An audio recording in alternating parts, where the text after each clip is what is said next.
మరి ప్రత్యేకంగా మీతో కలిసి ఈరోజు దేవుణ్ణి మహిమపరిచే శ్రేష్టమైన భాగ్యం ప్రభు ఇచ్చారు. మరి శామ్యూయల్ బ్రదర్ని బట్టి నేను ప్రభువును స్తుతిస్తున్నాను. నన్ను ఆహ్వానించినందుకు ప్రత్యేకంగా బ్రదర్కి వందనాలు తెలియజేస్తున్నాను.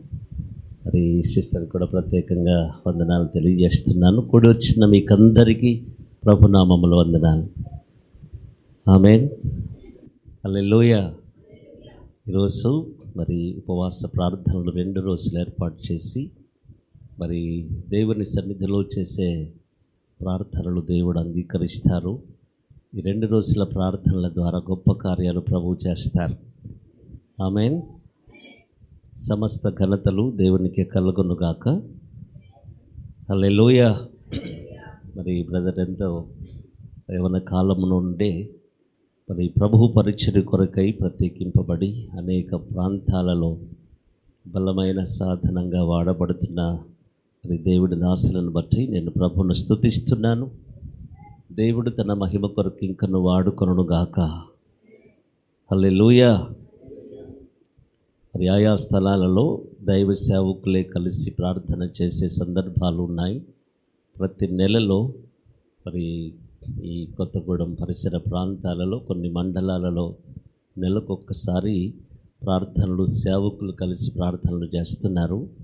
మరి ఆ విధంగా భారతదేశ రక్షణ కొరకు ప్రార్థనలు చేసే కృప దేవుడిచ్చారు.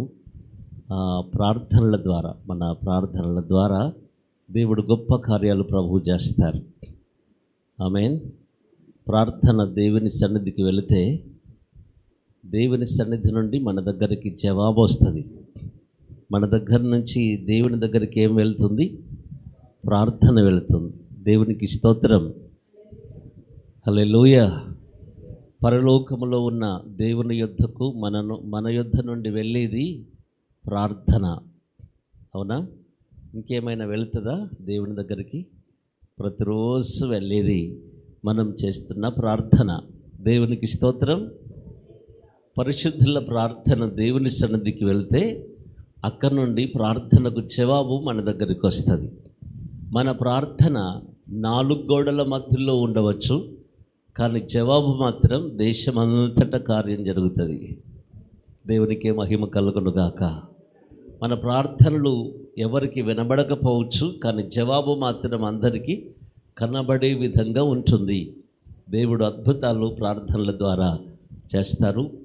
ఈ సంఘ క్షేమాభివృద్ధి ఈ ఉపవాస కోడికలో తప్పకుండా దేవుడు గొప్ప కార్యాలు చేస్తారు. దేవునికే సమస్త ఘనతలు కలుగునుగాక. చెప్దామా కొంచెం గట్టిగా? హల్లెలూయా. మరి బ్రదర్ తెలియపరిచినప్పుడు నా మనసులో ప్రభు అనుగ్రహించినటువంటి ప్రేరేపణను మీ మనసులో స్థిరపరచాలన్న ఆలోచన ఉంది. దేవుని మాటలు ఎంతో విలువైనవి, నమ్మదగినవి. ఆకాశం భూమి గతించిన దేవుని మాటలు గతించనివి. బైబిల్లో రాయబడిన మాట ఏంటంటే, ఆది నుండి జరగబోయే వాటిని ప్రకటించువాడును నేనే, వాటిని నెరవేర్చువాడును కూడా నేనే అని చెప్పాడు. అంటే దేవుడు రాబోయే కాలంలో ఏం జరగబోతుందో ముందే ప్రకటించారు ప్రవక్తల ద్వారా. ఆయా సందర్భాలలో అంటే ఆయా కాలాలలో ఆ ప్రవచనాలను నెరవేరుస్తూ వస్తున్నారు. అంటే కొన్ని వేల సంవత్సరాల క్రితము ముందు చెప్పినటువంటి ప్రవచనాలు ఉన్నాయి. తర్వాత ముందు కొన్ని అంటే ఏ ప్రవచనాలు అయితే చెప్పబడుతున్నాయో ఆయా కాలాలలో వాటిని నెరవేరుస్తూ వస్తున్నారు. అంటే దేవుడు ప్రతి ప్రవచనాన్ని ఏదో ఒక సమయంలో ఆ తగిన సమయంలో నెరవేరుస్తూ వస్తున్నారు. బైబిల్లో వ్రాయబడిన ప్రతి ప్రవచనం నెరవేరుతుంది.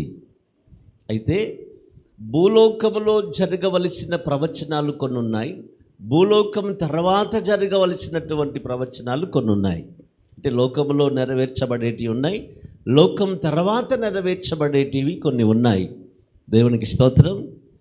లోకములో నెరవేర్చబడే ప్రవచనాలు మనకు ఇప్పుడు కనబడుతూ ఉంటాయి, వినబడుతూ ఉంటాయి. తర్వాత ఈ లోకంలో ఏదైతే దేవుడు ప్రకటించారో వాటిని నెరవేరుస్తూ ఉన్న సందర్భాలలో మనం ఒకటి ఖచ్చితంగా గ్రహించాలి.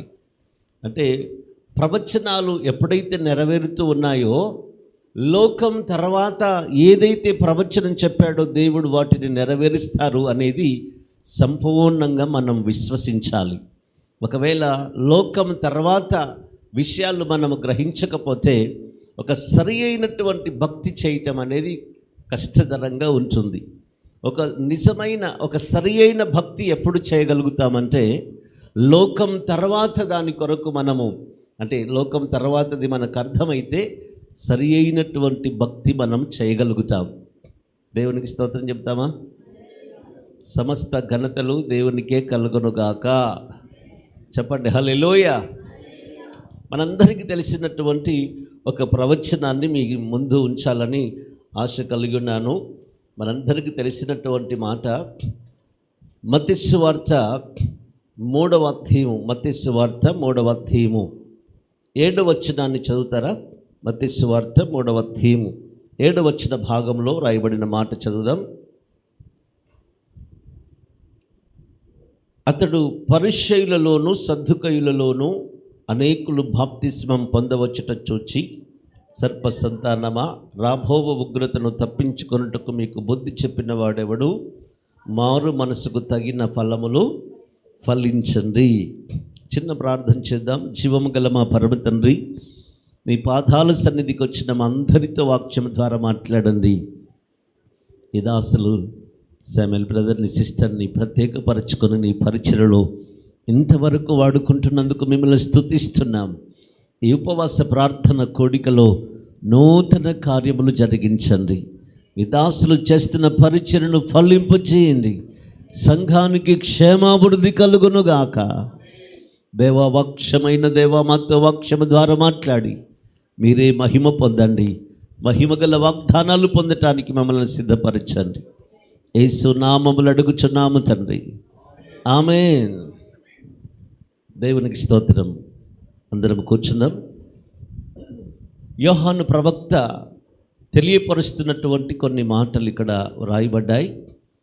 మరి యోహాను ప్రవక్త ప్రకటిస్తున్నటువంటి మాటలు ఇక్కడ రాయబడ్డది. మొదటి వచనంలో, ఆ దినముల యందు బాప్తిస్మమిచ్చి యోహాను వచ్చి పరలోక రాజ్యము సమీపించి ఉన్నది, మారు మనసు పొందుడని యూదయ అరణ్యములో ప్రకటించుచుండెను అనున్నది. అంటే మారు మనసు పొందండి అని యోహాను ప్రవక్త ప్రవచిస్తూ ఉన్న సందర్భం ఇక్కడ రాయబడ్డది. తర్వాత యోర్దాను నదిలో అనేకులు ప్రవక్త అంటే యోహాను ప్రవక్త దగ్గరికి వచ్చి తమ పాపములు, ప్రజల పాపములు ఒప్పుకొనుచు అతని చేత బాప్తిస్మం పొందిన సందర్భం ఇక్కడ ఈ వాక్య భాగంలో ఉంది. తర్వాత సద్దూకయ్యులలోను అనేకులు అంటే పరిసయ్యులలోను సద్దూకయ్యులలోను అనేకులు బాప్తిస్మం పొందుకోవడానికి రావడం చూసి ఏమని మాట్లాడుతున్నారు? సర్ప సంతానమా, రాబోవు ఉగ్రత నుండి తప్పించుకోవడానికి మీకు బుద్ధి చెప్పిన వారు ఎవరు అని అన్నారు. అంటే ఇప్పుడు రాబోయే కాలంలో ఏమి సంభవింపబోతుందని అర్థం. ఇప్పుడు ఉగ్రత అనే మాట కనబడుతుంది కదా. అంటే బాప్తిస్మం పొందటానికి వచ్చుచున్నటువంటి వ్యక్తులతో మాట్లాడుతున్న మాట రాబోయే ఉగ్రత తప్పించుకోవడానికి మీకు బుద్ధి చెప్పిన వారు ఎవరు? మారు మనసుకు తగిన ఫలములు ఫలించండి అని రాయబడ్డది. కొంచెం చేతులు పైకెత్తి స్తోత్రం చెప్దామా? చెప్పండి హల్లెలూయా. సకల ఘనతలు దేవునికే కలుగునుగాక. ఇక్కడ మనం ఫలిస్తే ఏం పొందుతాం? ఫలించకపోతే నష్టం ఏముంది ఉందంటారా? ఫలిస్తే మేలున్నది, ఫలించకపోతే నష్టం ఉందా లేదా? మాట్లాడండి. ఫలిస్తే మేలుంది, ఫలించకపోతే తీరని నష్టం ఉంది అనే విషయం ఇక్కడ మనకు కనబడుతుంది ఈ వాక్య భాగంలో. దేవునికి స్తోత్రం చెప్దామా కొంచెం గట్టిగా? ఇక్కడ అబ్రహాము మాకు తండ్రి అని మీలో మీరు చెప్పుకొన తలంచవద్దు. దేవుడు ఈ రాళ్ల వలన అబ్రహామునకు పిల్లలు పుట్టింపగలడని మీతో చెప్పుచున్నాను. అంటే మేము అబ్రహాము సంతానము, మేము వాగ్దాన పుత్రులము, మా దేవుడు వాగ్దానాలు చేశాడు అని వాళ్ళు చెప్పుకొని సరి అయినటువంటి క్రియా జీవితం లేకపోతే వారికి ఎన్ని వాగ్దానాలున్నా వాగ్దానాలు పొందాలంటే తప్పకుండా మారు మనసుకు తగిన ఫలాలు ఫలించాలి. మనకు చాలా వాగ్దానాలు ఉన్నాయి, కానీ వాగ్దానాలు మనము పొందాలి అంటే అబ్రహాం సంతానమైనా సరే వాగ్దానాలు పొందాలంటే తప్పకుండా మారు మనసుకు తగిన క్రియలు చెయ్యాలి. దేవునికి స్తోత్రం. చెప్పండి హల్లెలూయా. అసలు మారు మనసు పొందకపోతే ఏంటి అంటే, మనం తగిన క్రియలు చేయకపోతే ఏంటిది? అక్కడ రాయబడ్డది, గొడ్డలి చెట్ల వేరున ఉంచబడినది, మంచి అంటే ఫలములు ఫలించకపోతే చెట్టు ఏం చేస్తారు? నరకబడి అగ్నిలో వేయబడుతుంది అని రాయబడ్డది. అంటే మామూలుగా భౌతికంగా కూడా ఒక చెట్టు ఫలించకపోతే దానివల్ల భూమి వేస్ట్ అయిపోతుందని చెప్పేసి దాన్ని చెట్టు నరికేసి మరొక ఫలం ఇచ్చే చెట్లను వేసుకునే అవకాశాలు ఉంటాయి కదా భౌతికంగా కూడా. అంటే ఆత్మ సంబంధమైనటువంటి విషయాలు కూడా అదే విషయాలు జ్ఞాపకం చేస్తున్నాడు. తర్వాత అంటే యోహాను ప్రవక్త ఏం ప్రవచించాడంటే, నేను మారు మనసు విషయమై బాప్తిస్మం ఇచ్చుచున్నాను, కానీ నా వెనుక వచ్చే యేసుక్రీస్తు నాకంటే శక్తివంతుడు, అతడు పరిశుద్ధాత్మలో బాప్తిస్మం ఇస్తాడు అని ప్రకటించాడు. దేవునికి స్తోత్రం. ప్రకటించి ఆయన చేతిలో ఉన్నది, ఆయన కళ్ళమును బాగా శుభ్రం చేసి తర్వాత ఏం చేస్తాడు?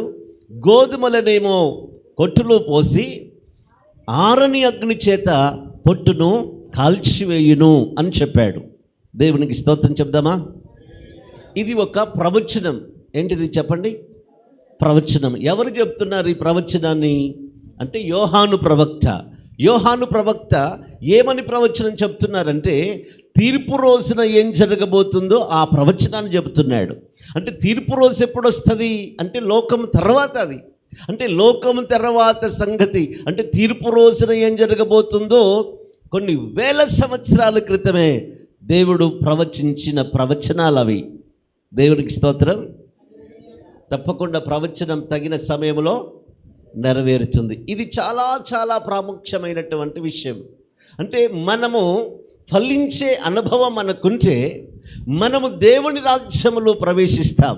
ఒకవేళ మనము మంచి ఫలాలు ఫలించకపోతే ఖచ్చితంగా జరిగే విషయం ఏంటి చెప్పండి? పొందేదేంటి? ఆరని అగ్ని చేత కాల్చబడుతుంది అనున్నది బైబిల్లో ఆయా సందర్భాలలో ఉంది. అంటే అగ్ని ఆరదు, పొరుగు చావదు అని అంటాడు. అంటే ఆత్మ చనిపోదు.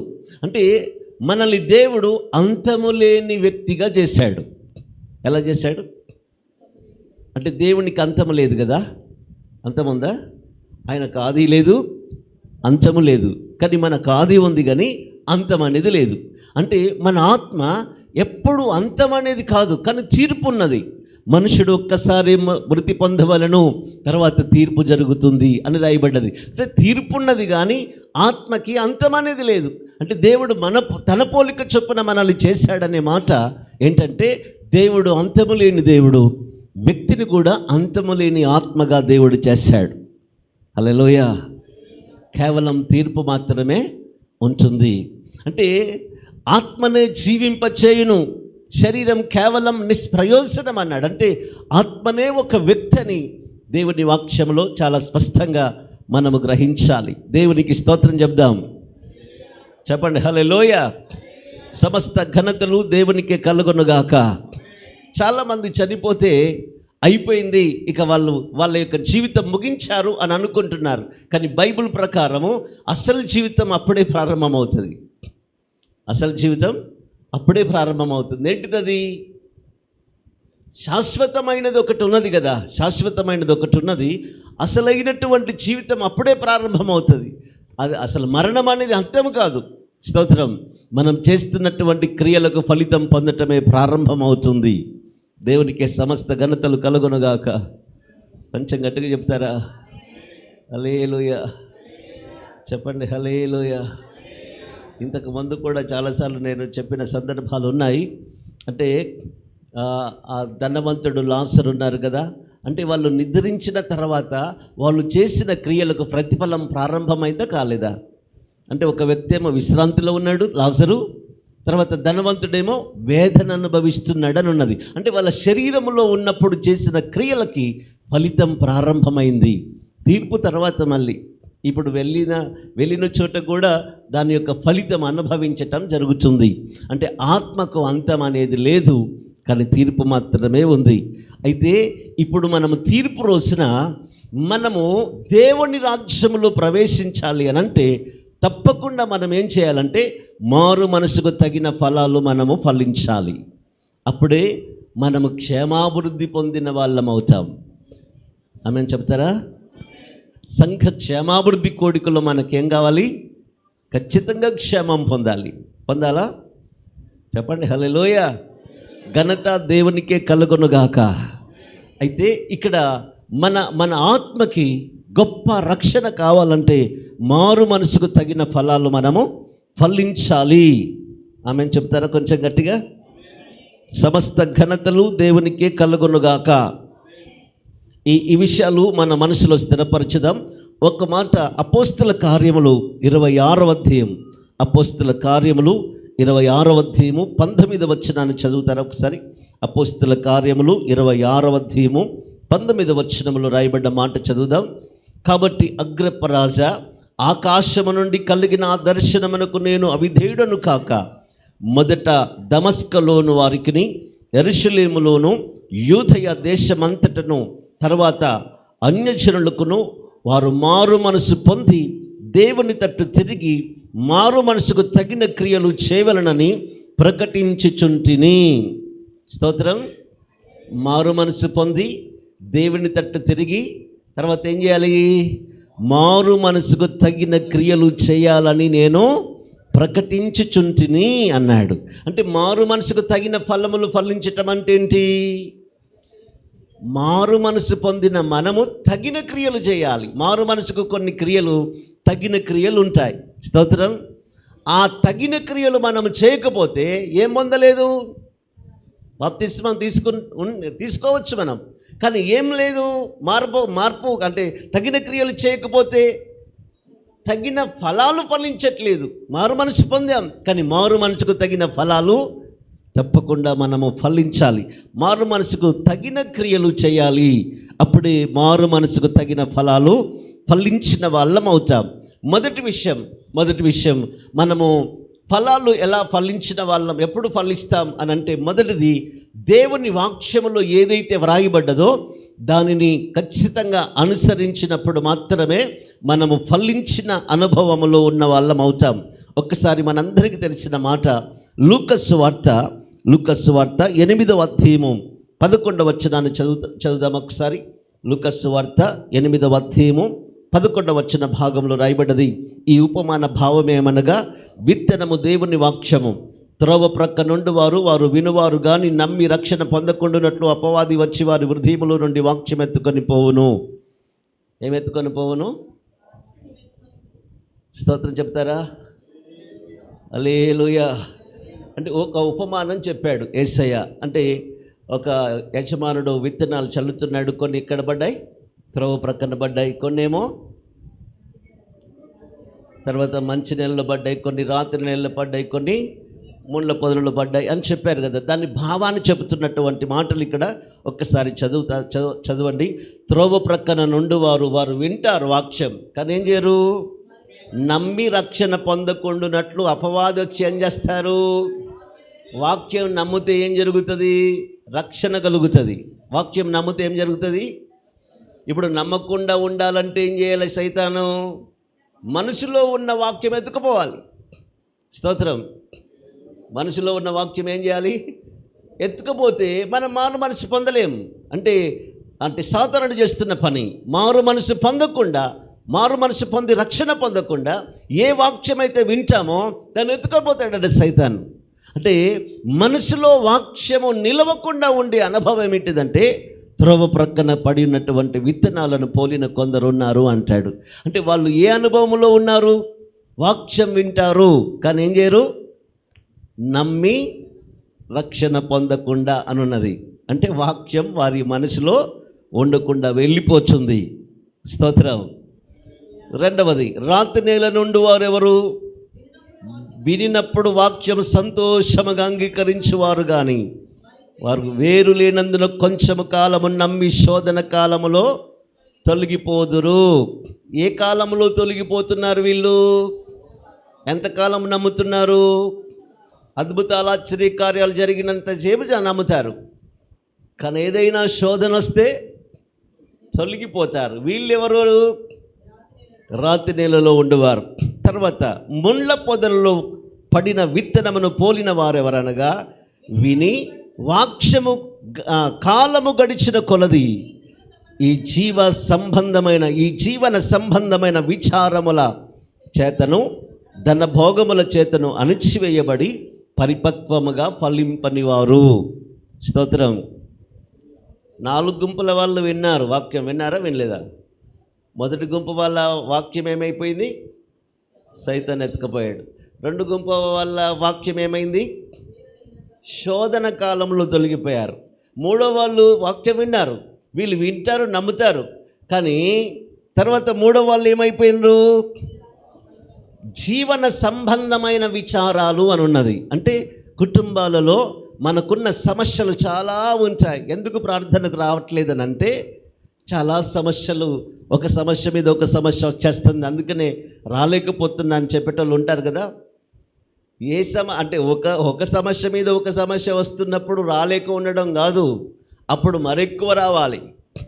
స్తోత్రం. చెప్పండి హల్లెలూయా.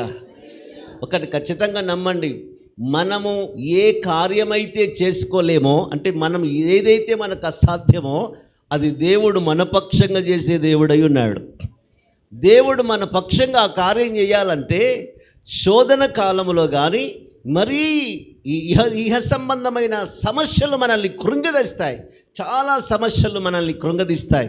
ఆ సమయంలో మరి ఎక్కువగా దేవుణ్ణి గణపరచాలి, మరి ఎక్కువగా ప్రార్థనలో మనము గడపాలి, మరి ఎక్కువగా మనము ప్రార్థన చేయాలి. అంటే మన సొంత శక్తి ద్వారా మనము దాన్ని జయించలేం, దేవుని సహాయం వల్ల జయిస్తాం. కనుక తప్పకుండా ఆ సమయములలో దేవుని పాదాల సన్నిధిలో మనము గడిపితే తప్పకుండా ప్రభు సహాయం మనము పొందుతాం. దేవునికి స్తోత్రం చెబుదామా? హల్లెలూయా. ఇహలోక సంబంధమైన విచారాలు ఉంటాయి. ఆ విచారము మనలో ఉండకూడదు. చెప్దామా కొంచెం గట్టిగా? ఏమి తిందుమా, ఏమి త్రాగుదుమా, ఏమి ధరించుకుందుమా అన్న విచారం మనకు ఉండకూడదు. ఎవరికి ఉండాలి మరి? అది అన్యజనులకు ఉంటుంది, మీకెందుకు అన్నాడు? ఆకాశ పక్షులు అవి విత్తవు, కోయవు, కూర్చుకొనవు, ఏనాటికి కావలసిన ఆహారం దేవుడు వాటికి ఇస్తున్నాడు కదా. అల్ప విశ్వాసులారా, అంతకంటే మీరు శ్రేష్ఠులు కదా అన్నాడు కదా. స్తోత్రం. అంటే మనకి అహైక విచారం అనేది మనకు ఉండకూడదు, దేవుని బిడ్డలకు ఉండకూడదు. ఆమేన్. చెప్పండి హల్లెలూయా. రేపేలా అంటే నాకు కావలసింది ఎలా అన్న విచారం మనకు ఉండకూడదు. ఎందుకంటే సమస్తమును దేవుడు మనకు ధారాళంగా దయచేసే దేవుడు. హల్లెలూయా. సమస్త ఘనతలు దేవునికి కలుగునుగాక. అంటే మామూలుగా అంత పెద్ద శ్రేష్టమైన వాటికి కాకపోయినా ఆకాశ పక్షులు వాటికి ఆహారం పెడుతున్నాడే, శ్రేష్ఠులముగా ఉన్న మనకెందుకు దేవుడు ఇస్తాడా? వాటి కొరకు కాదు మనం ఆలోచించేది, విచారపడేది. మొదట మనం ఆయన రాజ్యాన్ని, నీతిని వెతకమని చెప్పాడు. మొట్టమొదట మనం చేయాల్సిన పని విచారములో ఉండకూడదు, అహిక విచారం మనకు ఉండకూడదు, ధన సంబంధమైనటువంటి మోసపోవకూడదు. దేవుడికి స్తోత్రం. ఈ ధన సంబంధమైన మోసం చాలా కుటుంబాలను చాలా కీడుకి గురి చేసిన సందర్భాలు కొన్ని ఉంటున్నాయి. ఏదో ఒక ఆశ చూపెడితే ఇది ఇంత లాభం వస్తుంది కదా అని చెప్పేసి పాపం ఖర్చు పెట్టే వాళ్ళు ఉన్నారు కదా. అవునా? ఇలాంటిది చాలా చాలా మోసపూరితమైనది. బైబిల్లో ఎక్కడ చూసినా ధనము అనేది అంటే దేవునికి వ్యతిరేకంగా, అంటే ఆజ్ఞకు వ్యతిరేకంగా మనకి ఇంత వస్తుంది, చాలా లాభం వచ్చేస్తుంది అని అంటే దాని జోలికి మనం వెళ్ళకూడదు. స్తోత్రం. హల్లెలూయా. ఈ సందర్భంలో ప్రేరేపణ కలుగుతుంది కనుక ఆ మాట జ్ఞాపకం చేస్తున్నాను. అంటే యేసు ప్రభును కూడా శోధించడం మానలే దయ్యం. యేసు ప్రభు కూడా ఇస్తున్నాడు. ఏంటిది? అది లోకమంతా నీకు ఇచ్చేస్తా, ఇది నాకు అప్పగింపబడ్డది, ఒకసారి నమస్కారం చేస్తే చాలంట. స్తోత్రం. ఏం చేస్తే చాలట? ఒక్కసారి నమస్కారం చేస్తే చాలట. ఏమి ఇస్తాడట? లోకం మొత్తం ఇస్తాడట. స్తోత్రం. అంటే లోకాన్ని ఇస్తానని ఆశ చూపించి ఏం చేస్తున్నాడు దయ్యము? ఆజ్ఞను అతిక్రమింపజేస్తున్నాడు. ఆజ్ఞను అతిక్రమం అంటే ఏంటిది? ఆజ్ఞ అతిక్రమిస్తే ఏంటిది జరిగేది? పాపం. పాపానికి జీతం ఏంటి అంటే రెండవ మరణంలోనికి వెళ్ళడానికి ప్రయత్నం చేస్తున్నాడు దయ్యం. మనమేమనుకుంటాం? ఒక్కసారి దండం పెట్టుడే కదా, తర్వాత మొత్తం జీవితకాలం దేవునికి కదా సేవ చేసేది అనుకుంటాం మనం. అసలు మొత్తం ఉన్నకడిగి పోతుంది. దేవునికి స్తోత్రం. హల్లెలూయ. సేవ కాదు కదా, మొత్తమే పోతుంది కదా. అంటే ఆజ్ఞను అతిక్రమిస్తే అంత ప్రమాదం. అంటే సాతానుడు యేసు ప్రభువుకు కూడా ఆశ చూపించి పడగొట్టడానికి ప్రయత్నం చేశాడు. మనకు కూడా ఆశలు చూపెడతాడు కదా. అందుకనే ధనము విషయంలో మోసపోకుండా మనం ఖచ్చితంగా జాగ్రత్త పడేవారముగా మనం ఉండాలి. దేవునికి స్తోత్రం చెబుదామా? కానీ మంచి నేలలో పడిన వారు ఎవరు? వాక్యాన్ని విని ఏం చేస్తారట? మంచి మనస్సాక్షితో వాక్యమును విని దానిని అవలంబించి ఓపికతో ఫలించువారు. చేతుల పైకి ఒకసారి స్తోత్రం చెబుదామా? చెప్పండి హల్లెలూయా. ఏ మనస్సాక్షి? మంచి మనస్సాక్షి. చెప్పండి, మంచి మనస్సాక్షి. వాక్యమును ఎలా వింటారట? వాళ్ళకి మంచి మనస్సాక్షితో వింటారు. ఎలా వింటారు వాక్యం? చెప్పండి. దేవునికే మహిమ కలుగునుగాక. అందరం ఒక్కసారి చేతులు పైకెత్తి స్తోత్రం చెబుదామా? హల్లెలూయా. మంచి మనస్సాక్షితో వాక్యము వినాలి. ఆమేన్. తర్వాత ఏం చేయాలి? దాన్ని ఓపికతో అనుసరిస్తారు. ఓపికతో అనుసరిస్తారు అంటే వాక్యం అనుసరించాలంటే మనకేం కావాలి? సహనం కావాలి. దాన్ని అనుసరిస్తే వాళ్ళు ఫలిస్తారు అని రాయబడ్డది. ఏ బిడ్డలైతే వాక్యాన్ని మంచి మనస్సాక్షితో అంగీకరించి వాక్య ప్రకారం జీవిస్తారో వారు ఖచ్చితంగా ఫలిస్తారు. చేతుల పైకెత్తి స్తోత్రం చెబుదామా? సమస్త ఘనతలు దేవునికే కలుగునుగాక. యాకోబు పత్రిక 1వ అధ్యాయము 20వ వచనంలో రాయబడిన మాట చదవండి. యాకోబు పత్రిక 1వ అధ్యాయము 20వ వచనంలో ఉంది. ఎందుకనగా నరుని కోపము దేవుని నీతిని నెరవేర్చదు.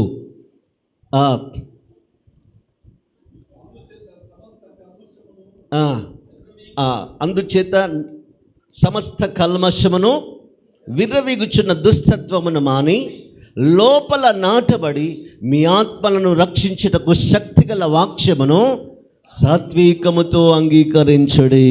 చేతులు పైకెత్తి స్తోత్రం చెబుదామా? కొంచెం గట్టిగా. ఎవరు ఫలిస్తారు అంటే మంచి మనస్సాక్షి కలిగి దేవుని యొక్క వాక్యాన్ని వినాలి, దేవుని వాక్యాన్ని అంగీకరించాలి. ఇక్కడ రాయబడ్డది చాలా అద్భుతమైన మాట. మన ఆత్మలకు రక్షణ కలుగజేసే శక్తి దేంట్లో ఉంది? వాక్యములో ఉంది. దేంట్లో ఉంది చెప్పండి? మన ఆత్మలకు రక్షణ కలుగజేసే శక్తి వాక్యములో ఉంది. కనుక ఏం కావాలి మనకి? ఏ మనసు కావాలి? సాత్వికముతో వాక్యాన్ని అంగీకరించాలని రాయబడ్డది. స్తోత్రం చెబుదామా కొంచెం గట్టిగా? సమస్త ఘనతలు దేవునికి కలుగునుగాక. దేవుని వాక్యము మన ఆత్మకు రక్షణ కలుగజేస్తుంది. కనుక ఆత్మకు రక్షణ కలుగజేసే వాక్యాన్ని మనం అంగీకరించాలి. ఒక మంచి మనస్సాక్షి మనకు కావాలి. ఓపికతో ఆ వాక్యాన్ని మనం అనుసరించే వారముగా మనం ఉండాలి. దేవునికి స్తోత్రం చెబుదామా? ఒకసారి తెస్సలోనికీయులకు రాసినటువంటి మొదటి పత్రిక 1వ అధ్యాయం 6వ వచనంలో ఉన్న మాట కూడా చదువుతారు ఒక్కసారి.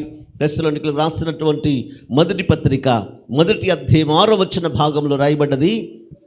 పరిశుద్ధాత్మ వలన కలుగు ఆనందముతో గొప్ప ఉపద్రవమందు మీరు వాక్యము అంగీకరించి మమ్మును ప్రభువును పోలి నడుచుకొనిన వారైతిరి. దేవునికి స్తోత్రం చెబుదామా? ఎప్పుడు అంగీకరించారు వీళ్ళు వాక్యాన్ని? పరిశుద్ధాత్మ వలన కలుగు ఆనందముతో గొప్ప ఉపద్రవమందు మీరు వాక్యమును అంగీకరించి మమ్మును ప్రభువును పోలి నడుచుకొనిన వారైతిరి అన్నాడు. అంటే చాలా శ్రమలు పెట్టబడ్డారు అపోస్తలుల కాలంలో ఉన్న సంఘం. చాలా చిత్రహింసలకు గురి అయిన సందర్భాలు. కానీ పరిశుద్ధాత్మ యందలి ఆనందాన్ని అనుభవించారు వాళ్ళు. దేవునికే మహిమ కలుగునుగాక. ఎవరిని పోలి నడుచుకున్నారని ఉన్నది? మమ్మును పోలి నడుచుకున్నారు. తర్వాత ప్రభువును పోలి నడుచుకున్నారు అన్నాడు. సమస్త ఘనతలు దేవునికే కలుగునుగాక. చెప్పండి హల్లెలూయా.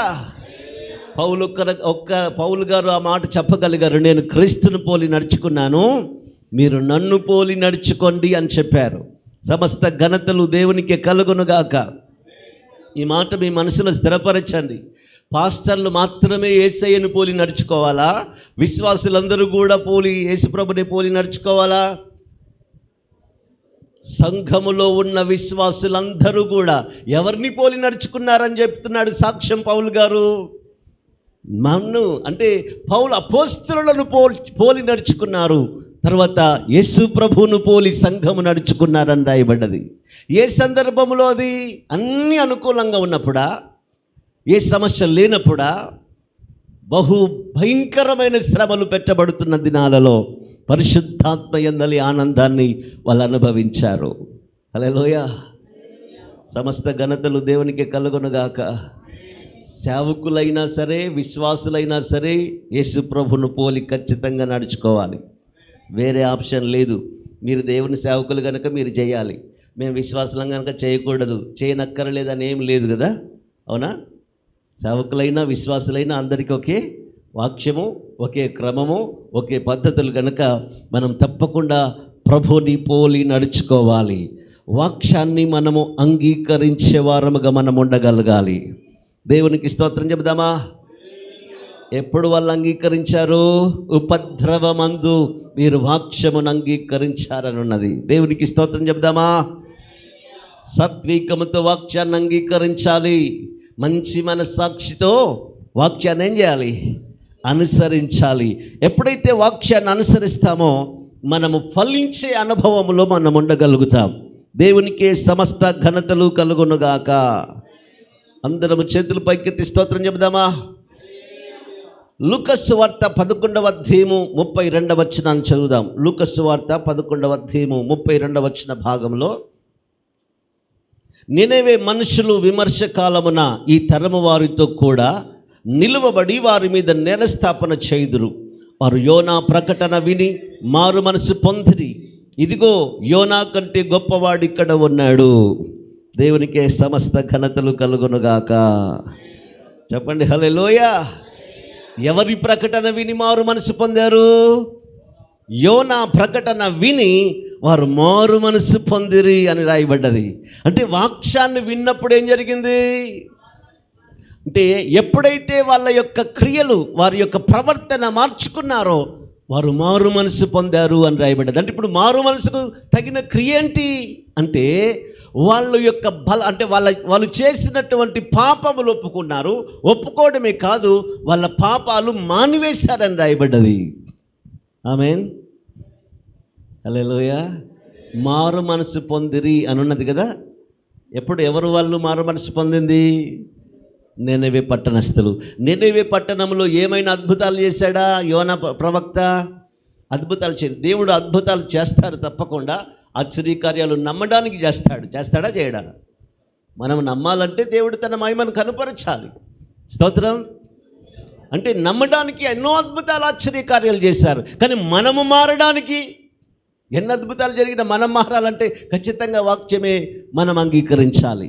ఇప్పుడు యోనా ప్రకటన విని, అంటే యోనా అంటే 3 రోజుల ప్రయాణం అంత దూరమట ఆ పట్టణం. స్తోత్రం. ఒక రోజు ప్రయాణం చేసి మధ్యలో నిలబడేమన్నాడు, 40 రోజుల తర్వాత పట్టణం నాశనం కాబోతుందని దేవుడు మాట్లాడాడని చెప్పారు. అంటే ఇప్పుడు ఎంతమంది వినవచ్చు? అప్పుడు యోనా ప్రవక్త ఆ మాట చెప్పినప్పుడు అక్కడ ఉన్నోళ్ళు వింటారో మొత్తం ఊరంతా వినబడతా? ఇప్పుడు అంటే పెద్ద పెద్ద సౌండ్ సిస్టాలు పెట్టి చాలా వేల మందికి ఒక్కసారి వాక్యం వినడానికి అవకాశం ఉంది. తర్వాత యూట్యూబ్లో చాలా ఎవరు చూస్తే వాళ్ళకి అవకాశం ఉంది వినడానికి. స్తోత్రం. కానీ అప్పుడు అలాంటి అవకాశము లేదు. ఒక చోట నిలబడ్డారు, వాక్యం చెప్పారు. అందరికీ చెప్పుకుంటూ వెళ్ళాడు, ఒక కాడ చెప్పారా? కానీ యోనా ప్రవక్త ఏ మాట చెప్పారో ఆ మాట ఒకరి ద్వారా ఒకరు చెప్పబడ్డది. అది స్తోత్రం చెప్దామా? రాజు వరకు చేరింది. హల్లెలూయా. అంటే ప్రవక్త చెప్పిన మాట ఖచ్చితంగా నెరవేరుతుంది అని ప్రతి వ్యక్తి నమ్మారు. ప్రతి వ్యక్తి వాక్యాన్ని నమ్మారు. దేవునికి స్తోత్రం చెప్దామా? వాక్యాన్ని నమ్మారు గనుక మనసును మార్చుకున్నారు, పాపాన్ని విడిచిపెట్టారు, పశ్చాత్తాపపడ్డారు, దేవుని సన్నిధిలో ఉపవాసం ఉండి దేవునికి ప్రార్థన చేశారు. చేతుల పైకెత్తి ఒక్కసారి స్తోత్రం చెప్దామా? సమస్త ఘనతలు దేవునికే కలుగునుగాక. ఒక ప్రాముఖ్యమైన మాట చెప్పడానికి ప్రభు నన్ను ప్రేరేపిస్తున్నారు. దేవునికి స్తోత్రం. హల్లెలూయా. దానియేలుని శత్రువులు అధికారులు సింహం బోనులో వేస్తే దేవుడు కాపాడాడు. షద్రకు మెషక్ అబేద్నెగోలని రాసు అగ్నిగుండములో వేస్తే దేవుడు కాపాడాడు. మరి దేవుని నుంచే ఉగ్రత వస్తే ఎవరు కాపాడాలి? స్తోత్రం. మనుషుల నుండి ఏదైనా ప్రమాదం కలిగితే మన ఆశ్రయము, మన ఆధారం దేవుడే, మన దాగుచోటు దేవుడే. మరి దేవుని నుంచే ఉగ్రత వస్తే దాగుచోటేది అంటే దేవుని నుంచి వచ్చే ఉగ్రత కూడా దాగుచోటు దేవుని పాదాల సన్నిధే. ప్రార్థనే మన దాగుచోటు. స్తోత్రం చెప్తారా కొంచెం గట్టిగా? దానియేలు కాపాడబడ్డది ప్రార్థన ద్వారానే. ఆమేన్. షద్రకు మెషక్ అబేద్నెగోలు కాపాడబడటానికి కారణం ఆజ్ఞను అతిక్రమించకుండా బ్రతికారు వాళ్ళు. ఆజ్ఞను మీరిపోలేదు, ప్రాణాలు పోయినా మంచిది, కానీ ఆజ్ఞను మాత్రం అతిక్రమించడం అప్పగించబడ్డారు. కానీ ప్రభు కాపాడాడు. స్తోత్రం. మరి దేవుడి నుంచి ఉగ్రత వస్తుంది, దాంట్లో నుంచి తప్పించడం మనుషులు లేరు. ఏ రాజు అధికారులు మనుషులు తప్పించలేరు. అయితే దేవుని నుంచి వచ్చే ఉగ్రత నుంచి తప్పించబడాలన్నా మన దాగుచోటు ప్రార్థనా స్థలమే.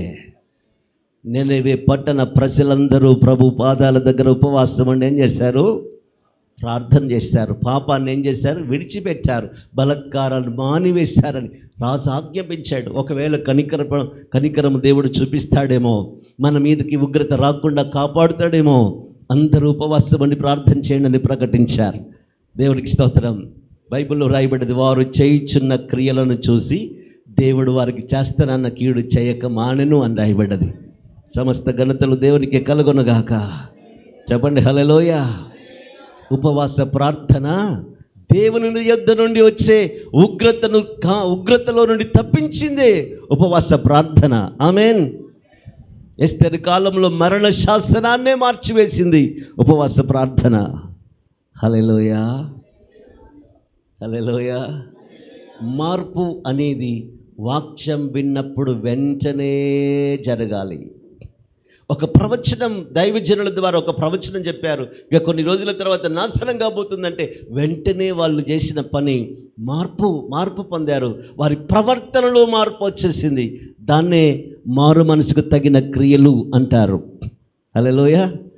నినెవె పట్టణ ప్రజలందరూ కాపాడబడ్డారు.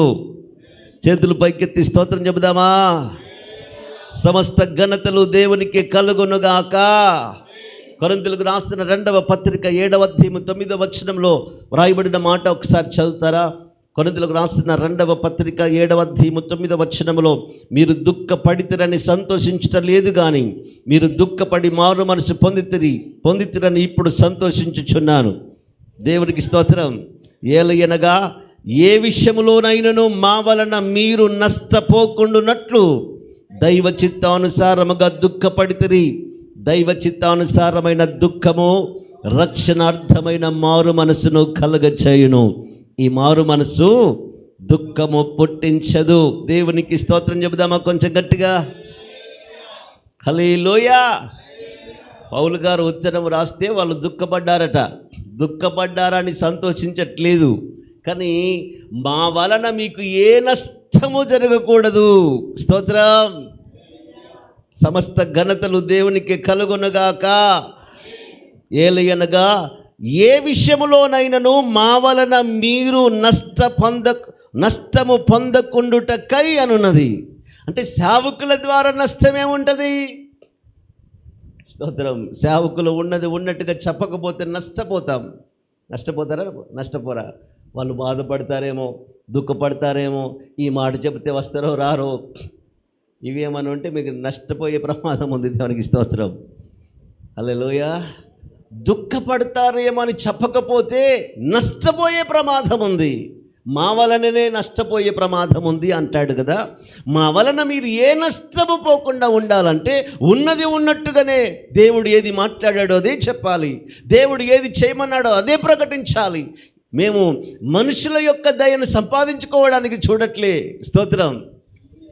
మనుషుల దయను సంపాదించుకోవాలనుకుంటే నేను దేవుని దాసుడను కాకపోదును అంటాడు. అంటే దేవుడు ఏదైతే ఉపదేశించాడో, ఏ క్రమమైతే తెలియపరిచాడో అదే రాశాడు. ఇలా ఖచ్చితంగా ఉండాలని ప్రకటించాడు.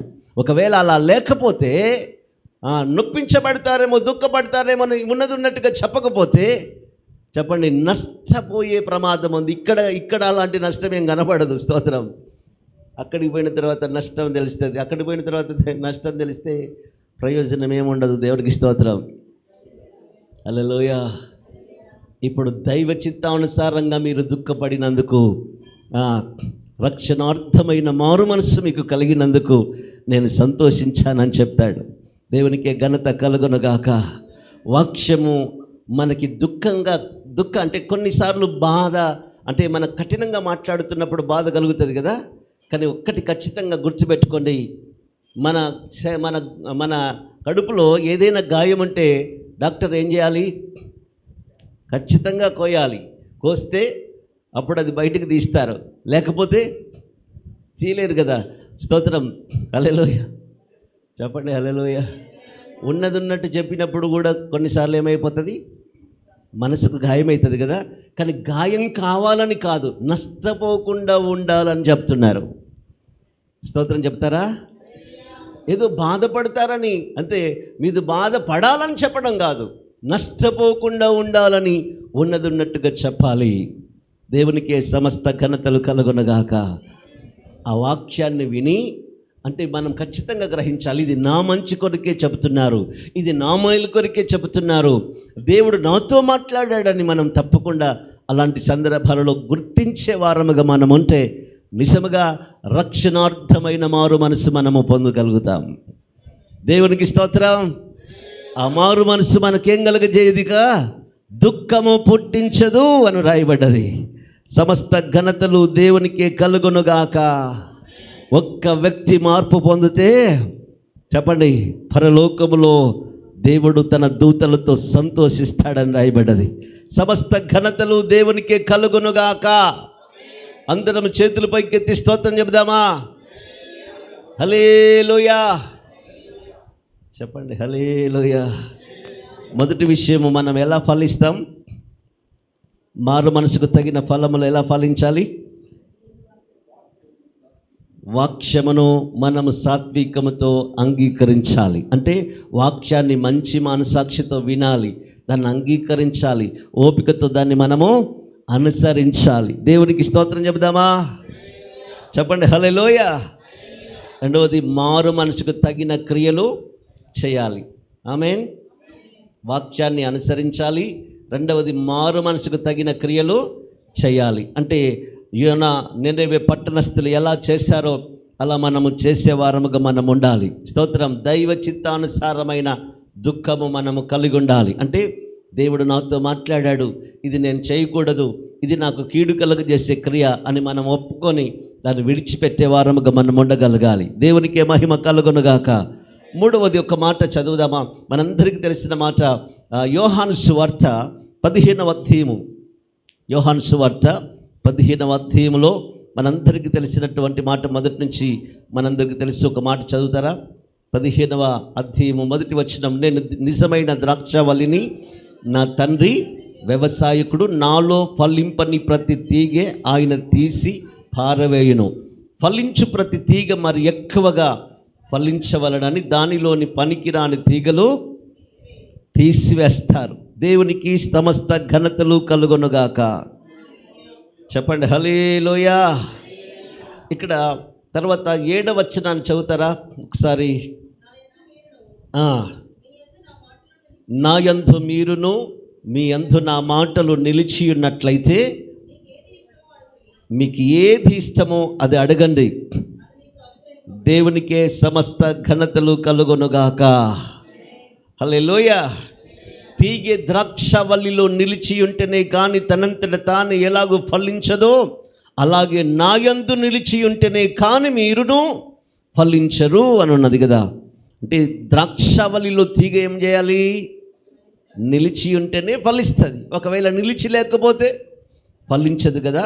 క్రీస్తులో నిలిచి ఉంటేనే కానీ మనము ఫలించలేము అని రాయబడ్డది. కొంచెం చెప్పండి స్తోత్రం. ఘనత దేవునికే కలుగునుగాక. నిలిచి ఉండటం అంటే ఏంటో ఒక్కసారి చదువుతారా?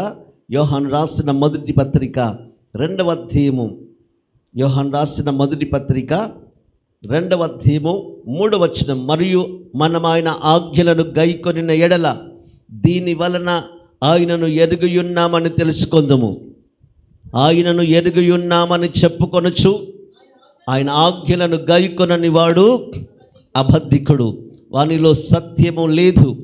ఆయన వాక్యము ఎవడు గైకొనునో వానిలో దేవుని ప్రేమ నిజముగా పరిపూర్ణమాయను. ఆయన యందు నిలిచియున్నవాడనని చెప్పుకొనువాడు ఆయన ఎలాగు నడుచుకొనెనో అలాగే తానును నడుచుకొన బద్ధుడయున్నాడు. మనం ఆయన యందున్నామని దీని వలన తెలుసుకొనుచున్నాము. అందరం ఒక్కసారి స్తోత్రం చెబుదామా? యేసయ్యలో మనము నిలిచి ఉంటే మనము బహుగా ఫలిస్తాం. బహుగా ఫలించాలనేదే దేవుని యొక్క ఉద్దేశం, దేవుని ప్రణాళిక, దేవుని మొదటి నుంచి ఆది నుండి ఉన్న సంకల్పం. స్తోత్రం. ఫలించటమే దేవుని చిత్తం. ఆమేన్. హల్లెలూయా. మనం అభివృద్ధి పొందాలి, ఫలించాలనేదే పరలోకపు తండ్రి ఆది నుంచి కోరుకుంటున్నటువంటి కోరిక. ఆయన ప్రేమ అనంతమైనది. దేవునికి సమస్త ఘనతలు కలుగునుగాక. ఎవరు ఫలిస్తారంటే క్రీస్తులో నిలిచి ఉండాలి. నిలిచి ఉండటం అంటే ఏంటి అంటే ఆయన ఎలా ప్రవర్తించాడో, నడుచుకున్నాడో మనము కూడా అలాగే నడుచుకునటానికి, అంటే నడుచుకున్న బద్ధులమై ఉన్నామన్నాడు. యేసుక్రీస్తు ఎలా ప్రవర్తించారో మనము కూడా క్రీస్తులాగా ప్రవర్తించే వారముగా మనం ఉండాలి. ఆమేన్ చెప్తామా? కొంచెం గట్టిగా. ఘనత దేవునికే కలుగునుగాక. హల్లెలూయా. క్రీస్తులాగా మనం అందరం సంఘాలలో ఉన్న విశ్వాసులందరూ కనుక ప్రవర్తిస్తే ఎవ్వరికి వాక్యం చెప్పకుండానే మన దేశం ఎప్పుడో మారిపోయింది. హల్లెలూయా. చెప్పండి కొంచెం గట్టిగా.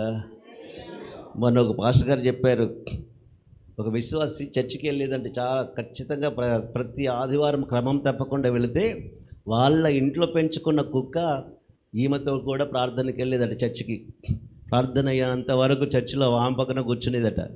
స్తోత్రం. కొన్ని రోజుల తర్వాత ఆమె చనిపోయింది, విశ్వాసి, భర్త రావట్లే. కానీ ఆమె చనిపోయిన తర్వాత కూడా ఈ కుక్క కూడా ప్రతి ఆదివారం వెళ్తుందంటే చర్చిలో కూర్చొని వస్తుందట. స్తోత్రం. అలా భర్త ఒకరోజు అసలు ఈ రోజు ఆదివారం వెళ్తుంది, ఎక్కడికి వెళ్తుందని ఆ కుక్క ఏమంటే ఈయన కూడా వెళ్ళిండంట. స్తోత్రం. కుక్క పోయి ఆ చర్చిలో మాజీ కూర్చున్నది. స్తోత్రం. అరే కుక్క కూర్చున్నది అని ఈయన కూర్చున్నాడు. ఆ రోజు దేవుడు వాక్యము ద్వారా మాట్లాడాడు ఆయనతో. ఆయన రక్షణ పొందాడట. స్తోత్రం. ఆయన చెప్పినప్పుడు అనిపించింది, కుక్క లాంటి స్వభావం మా విశ్వాసాలకు కూడా ఉంటే ఎంత బాగుండు అని. స్తోత్రం. హల్లెలూయా. ఇంత గట్టిగా చెప్పండి. ఆమె చనిపోయినా ఈ కుక్క మాత్రం మానలేదంటే చర్చికి. స్తోత్రం. ఆ కుక్క ద్వారా ఒక వ్యక్తి ఆత్మకు రక్షణ కలిగింది. దేవునికి స్తోత్రం. మనం యేసయ్యలాగా ప్రవర్తిస్తే చెప్పండి, వాక్యము చెప్పకుండానే భర్తను రాబట్టవచ్చునని ఉన్నది కదా. స్తోత్రం. అంటే మనము వాక్యం చెప్పకపోయినా మన ప్రవర్తనను బట్టి ప్రజలు ప్రభు దగ్గరికి వచ్చే అవకాశాలు ఉన్నాయి. సమస్త ఘనతలు దేవునికి కలుగునుగాక. మనం యేసులో నిలిచి ఉండటం అంటే క్రీస్తు యొక్క ప్రవర్తన మనము ఖచ్చితంగా కనుపరచాలి. ఆమెను చెప్తారా? క్రీస్తు లాంటి ప్రవర్తన మనకుంటే మనం ఖచ్చితంగా ఫలిస్తాము. అందరం చేతుల పైకెత్తి స్తోత్రం చెబుదామా? సమస్త ఘనతలు దేవునికి కలుగునుగాక. హల్లెలూయా. 2వ అధ్యాయము, అదే పత్రిక 2వ అధ్యాయము 22వ వచనాన్ని చదువుతారా? 22వ వచనం. యేసు క్రీస్తు కాడని చెప్పువాడు తప్ప ఎవడు అబద్ధికుడు? తండ్రిని కుమారుని ఒప్పుకొనని వాడే క్రీస్తు విరోధి. కుమారుని ఒప్పుకొనని ప్రతివాడు తండ్రిని అంగీకరించువాడు కాడు. కుమారుని ఒప్పుకొనువాడు తండ్రిని అంగీకరించువాడు. అయితే మీరు మొదటి నుండి దేనిని వింటిరో అది మీలో నిలిచియుండనియుడి. దేవునికి స్తోత్రం. సమస్త ఘనతలు దేవునికే కలుగునుగాక. క్రీస్తు అంటే క్రీస్తును అంగీకరించే అనుభవములో మనం ఉండగలగాలి. దేవునికి స్తోత్రం. ఈ అధ్యాయములోనే అంటే యోహాను పత్రికలోనే నిలిచి ఉండటం అంటే ఏంటిదో చాలా విషయాలు ఉన్నాయి. మీరు తర్వాత జాగ్రత్తగా ఈ మాటలు చదవండి. 3వ అధ్యాయం 22వ వచనాన్ని చదువుతారు ఒకసారి. 3వ అధ్యాయం 22వ వచనం. మరియు మనం ఆయన ఆజ్ఞలను గైకొనుచు ఆయన దృష్టికి ఇష్టమైనవి చేయుచున్నాము గనుక మనమేమి అడిగినను అది ఆయన వలన మనకు దొరుకును. ఆయన ఆజ్ఞల ఏదనగా ఆయన కుమారుడైన యేసుక్రీస్తు నామమును నమ్ముకొని ఆయన మనకు ఆజ్ఞ ఇచ్చిన ప్రకారము ఒకరినొకడు ప్రేమింపవలెను అన్నదియే. ఆయన ఆజ్ఞలను గైకొనువాడు ఆయన యందు నిలిచియుండును. దేవునికి స్తోత్రం చెప్దామా? ఆయన వాణి యందు నిలిచియుండును. ఆయన మన యందు నిలిచియున్నాడని ఆయన మనకు అనుగ్రహించిన ఆత్మ మూలముగా తెలుసుకొనుచున్నాము అన్నాడు. దేవునికే మహిమ కలుగునుగాక. చేతులు పైకెత్తి ఒకసారి స్తోత్రం చెబుదామా? ఇక్కడ క్రీస్తులో నిలిచి ఉండటం అంటే ఒక ప్రాముఖ్యమైన మాట చెప్పబడుతుంది. దేవుని ఆజ్ఞను అనుసరించినప్పుడే క్రీస్తులో నిలిచి ఉన్న వాళ్ళం అవుతామన్నాడు. ఏంటిది ఆజ్ఞ? ప్రాముఖ్యమైన ఆజ్ఞ అక్కడ చెప్పబడుతుంది. ఒకరి పట్ల ఒకరము దైవిక సంబంధమైన ప్రేమను కనుపరిచినప్పుడే మనము క్రీస్తులో నిలిచి ఉన్న వాళ్ళం అవుతామని రాయబడ్డది. దేవునికి స్తోత్రం చెబుదామా? ఈ క్రీస్తు చూపించిన ప్రేమ అద్భుతమైనది. అది మనము వివరించాలనేది. దేవునికి స్తోత్రం. మనం ఆయనను ప్రేమించడమని కాదు, ఆయనే మనల్ని ప్రేమించాడు. ఎప్పుడు? మనము పాపులమై ఉండగా పరిశుద్ధుడైన దేవుడు మనల్ని ప్రేమించాడు. ఆమేన్. దేవునికి మహిమ కలుగునుగాక. ఆయన పాపులముగా ఉన్న మన నిమిత్తం ఆయన ప్రాణం పెట్టెను గనుక ప్రేమ ఎట్టిదని ఇందు విషయంలో తెలుస్తుందని పత్రికలో రాశాడు కదా.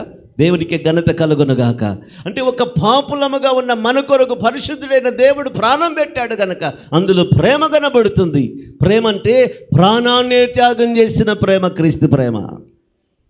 అలాంటి త్యాగం చేసే లక్షణం మనలో ఉంటే క్రీస్తు ప్రవర్తించిన ప్రవర్తన మనలో ఉన్నది అవుతుంది. మనలో ఎప్పుడైతే ఆ ప్రవర్తన ఉంటుందో అప్పుడు క్రీస్తులో నిలిచి ఉన్న వాళ్ళం అవుతాం. క్రీస్తులో ఎప్పుడైతే నిలిచి ఉంటామో తప్పకుండా మనము ఫలించుతాం. దేవునికి మహిమ కలుగునుగాక. ఈ పత్రిక అంతా మీరు ఇంటికి వెళ్ళిన తర్వాత ఏం చేయాలి? చదవండి.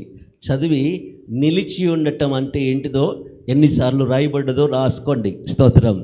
ఎప్పుడు మనం నిలిచి ఉన్న వాళ్ళం అవుతాం? ఇక్కడ క్రీస్తునందు నిలిచి ఉన్న వాళ్ళం అవుతున్నామని ఉన్నది కదా, ఉందా?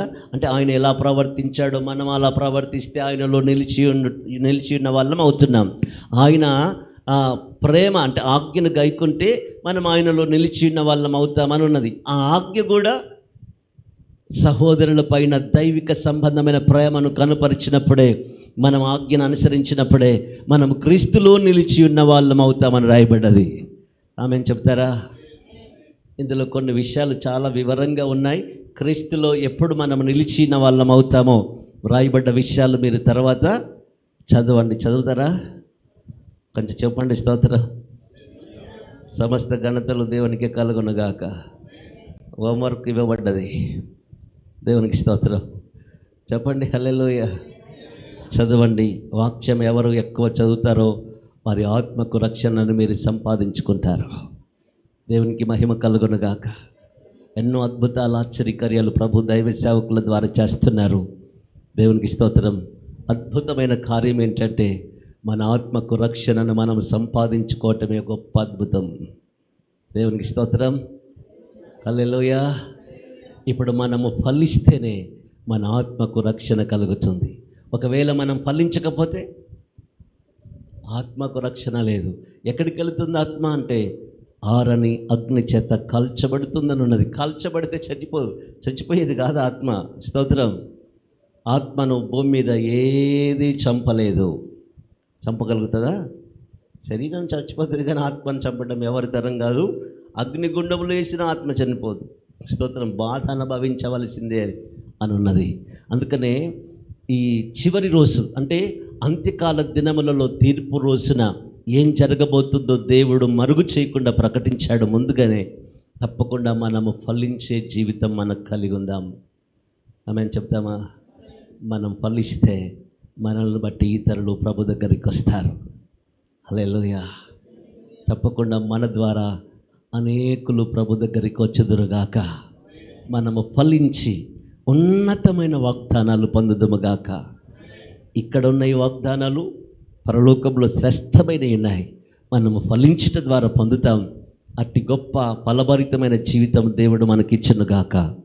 ఈ మాటలు ప్రభు మన హృదయాలలో ప్రభు స్థిరపరిచి ఫలింప చేయునుగాక. మరొకసారి దైవజనులకు సమయం ఇచ్చినందుకు వందనాలు తెలియజేస్తూ మాటలు ముగిస్తున్నాను. అందరం ఒక్కసారి దేవుని సన్నిధిలో ప్రార్థన చేద్దామా? దేవుని మాటల ద్వారా మన హృదయం నింపబడాలి. మన హృదయంలో ఉన్నటువంటి వాక్యం సాతానుడు ఎత్తుకొని పోయే విధంగా ఉండకూడదు. వాక్యం మనం అంగీకరిస్తే, మంచి మనస్సాక్షితో అంగీకరిస్తే, సాత్వికమైన మనసుతో అంగీకరిస్తే, ఉపద్రవములోనైనా వాక్యం అంగీకరించి సంఘం అపోస్తలులను యేసుక్రీస్తును పోలి నడుచుకున్నారు. మనము దేవుని వాక్యాన్ని అంగీకరించగలిగితే మన ఆత్మకు రక్షణ కలుగుతుంది. ఫలిస్తే దేవుడు పరలోకములో ఉన్న మహిమలో మనం ఉంటాం. ఫలించకపోతే శిక్ష కలుగుతుందని రాయబడ్డది. మనము మారు మనసుకు తగిన క్రియలు మనము చేయాలి. నినవే పట్టణస్థులు మార్పు పొందారు. మనం అలాంటి గొప్ప మార్పు కలిగిన వారముగా మనం ఉండగలగాలి. వాక్యములో ఏది రాయబడ్డదో వాక్య ప్రకారం మనము చేయాలి. మనము క్రీస్తులో నిలిచి ఉండాలి. యేసయ్యా, నీలో నిలిచి ఉండే శక్తి కావాలి. వాక్యం అనుసరించే శక్తి కావాలి. మారు మనసుకు తగిన క్రియలు చేయగలగాలయ్యా. నీ మాటలు నా హృదయంలో స్థిరపరిచి ఫలింపచేయనని ఒక్కసారి చేతుల పైకెత్తి ప్రభుని స్తుతిస్తూ ప్రార్థన చేద్దామా? దయచేసి ప్రార్థన చేద్దామా? స్తోత్రమయ్యా, స్తోత్రమయ్యా. కృప కలిగిన మా పరమ తండ్రి, స్తోత్రాలు తండ్రి. జీవము కలిగిన యేసయ్యా, నీ లేఖనములో రాయబడిన మాటలు మేము ధ్యానం చేశాము తండ్రి. అయ్యా, నీకు స్తోత్రాలు ప్రభువా. మేము ఫలించడానికే మమ్మలను ప్రత్యేకపరుచుకున్నారని, మమ్మలను పిలుచుకున్న దేవుడు అని ఈ లేఖనములు రాయబడ్డదయ్యా. మేము ఫలించే జీవితం మాకు కావాలి. వాక్య ప్రకారం మేము జీవించాలి. వాక్యాన్ని మేము అంగీకరించాలి తండ్రి. మారు మనసుకు తగిన ఫలాలు మేము ఫలించే అనుభవం మాకు కావాలి. ఆజ్ఞలలో ప్రభా మేము ప్రేమ కలిగి జీవించే జీవితం కావాలయ్యా. నీలో నిలిచి ఉండే జీవితం కావాలయ్యా. మీరు ఎలా ప్రవర్తించారో, మీరు ఎలాంటి ప్రేమను చూపించారో అలాంటి ప్రవర్తన, అలాంటి ప్రేమను ఒకరి పట్ల ఒకరము కలిగి ఉన్నట్లుగా కృప చూపించండి. నీలో నిలిచి ఉండే సంఘముగా ప్రత్యేకపరిచయ్యా. నిన్ను వెంబడించి నిన్ను పోలి జీవించే సంఘముగా మీరు వర్ధల్ల చేయండి. ఇక్కడున్న బిడ్డలు నీ వలే జీవించడానికి శక్తి నింపయ్యా. మీ నామములో నీ బిడ్డలు ఫలించుదురుగాక. ఈ దాసులు చేస్తున్న ఈ పరిచర్య ఫలభరితముగా మారునుగాక. మా సొంత శక్తి కాదు, బలము కాదు ప్రభువా, నీ ఆత్మ కార్యాలు మా మధ్యలో జరిగించండి. నీ మాటలు మా హృదయంలో స్థిరపరచండి. మీ దాసుల కుటుంబాన్ని, సంఘాన్ని ఆశీర్వదించండి నాయన. అనేకులకు సాక్షులుగా నిలబెట్టండి. అంచెలంచెలుగా ఈ పరిచర్య దీవించబడునుగాక. ఈ పరిచర్య వర్ధిల్లునుగాక. నూతన ఆత్మలు నీ సన్నిధికి వచ్చుదురుగాక. నీ సంఘము, నీ బిడ్డలు అనేకులకు సాక్షులుగా మారాలయ్యా. నీ మహిమ కొరకు సాధనాలుగా నిలబెట్టండి తండ్రి. నీ నామములో ఫలింపజేయండి నాయన. నిత్య మహిమకు సిద్ధపరచయ్యా. నీ కృప ప్రతి కుటుంబానికి తోడుగా ఉంచండి తండ్రి. సంపూర్ణ రక్షణ ప్రతి ఒక్కరూ పొందుదురుగాక. దేవా, ఈ మందిరంపై నీ కను దృష్టించి ఈ స్థలములో చేయబడుతున్న ప్రార్థనలు అంగీకరించి గొప్ప కార్యములు ఈ ప్రార్థనల ద్వారా జరిగించి ఘనత మీరే పొందుమని యేసుక్రీస్తు నామములో అడుగుచున్నాము తండ్రి. ఆమేన్.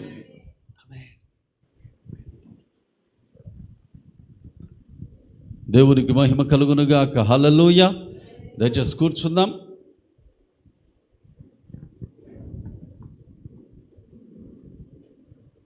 చక్కటి వాక్య సందేశం ద్వారా మరి ఒకసారి సంఘమై ఉన్న మనము క్షేమాభివృద్ధిని పొందాలి అంటే మనము అవలంబించాల్సినటువంటి నియమములను స్పష్టంగా 5 విషయాలుగా దైవజనుల ద్వారా పరిశుద్ధాత్మ దేవుడు మాట్లాడారు.